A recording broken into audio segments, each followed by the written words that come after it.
the season, yun naman ang challenge ko sa kanya. He is one of my veteran dito sa NCAA, and last year niya na to, sabi ko sa kanya, I want you to give the best na season that you have na last year mo na dito. And hopefully magtuloy-tuloy na rin yung laro niya na ganyan, and even Gael Montaño, Versosa, no, yung sa mga last year na players namin. No? So it's a matter of trust and belief. So, coach, matagal mo na. Kumbaga, matagal mo na yung Oh, and even Gael Montaño. Kasi lahat ng losses namin, Gael Montaño, yung spot ng Gael Montaño, yung weakest link namin.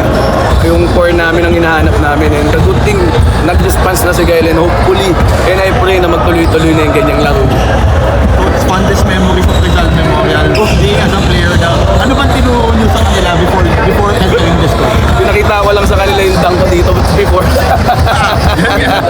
No, but honestly, yun lang sabi ko, yung memories na makukuha natin dito na pag naglaro tayo.